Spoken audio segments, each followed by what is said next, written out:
Hey, friends. Let's continue our conversation about the donkey, the elephant, and the lamb. One day, a group of Pharisees, a popular religio political party of Jesus' day, attempted to embroil Jesus in a hotly debated issue of politics and religion. In Matthew 22, they asked Jesus, is it right to pay the imperial tax to Caesar or not? But Jesus, knowing their evil intent, said, You hypocrites, why are you trying to trap me? Show me the coin used for paying the tax. They brought him a denarius, and he asked them, Whose image is this, and whose inscription? Caesar's, they replied. Then he said to them, So give back to Caesar what is Caesar's, and to God what is God's. When they heard this, they were amazed. I'm sure they were amazed. Rather than choose a side in a no-win culture war, Jesus flips the script and refuses to play their game.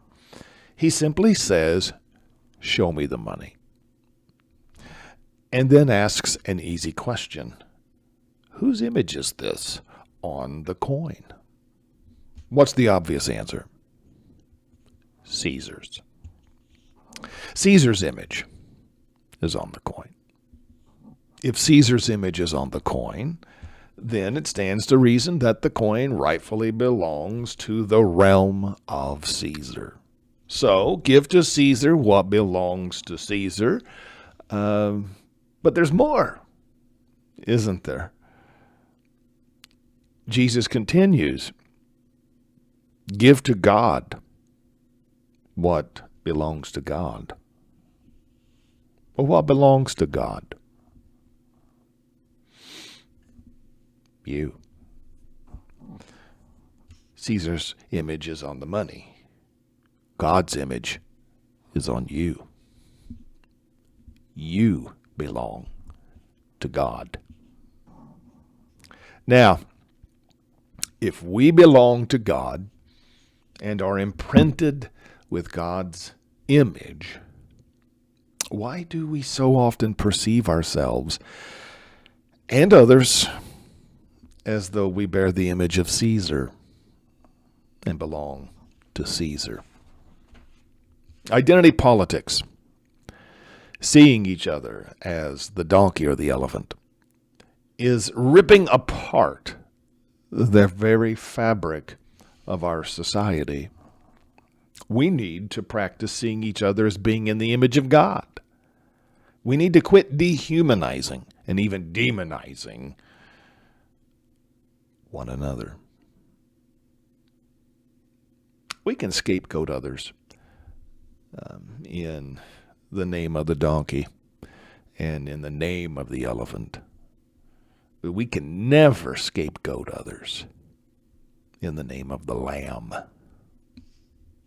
The love of Christ for, in the image of God upon each and every person, is a solid basis upon which unity may be built and maintained. To be sure, unity is not uniformity, but with this foundation, Christ's love and God's image, we can have differences without hostilities. The church in the USA can build, maintain, and model unity when we follow Jesus' words, works, and ways. Specifically, when we give to Caesar what belongs to him and to God what belongs to him. Our challenge is to hold tightly to Christ and loosely to everything else. I believe most people in the United States long for unity and peace. Where can they find hope for oneness? if not in the church. Let this be our resolution. Rather than forcing the world to be more Christian, let's form the church to be more like Jesus. Don't follow the donkey. Don't follow the elephant. Follow the Lamb. Do this out of love for Christ and for the sake of the world. That's all for now. Leave a comment or question and join the conversation.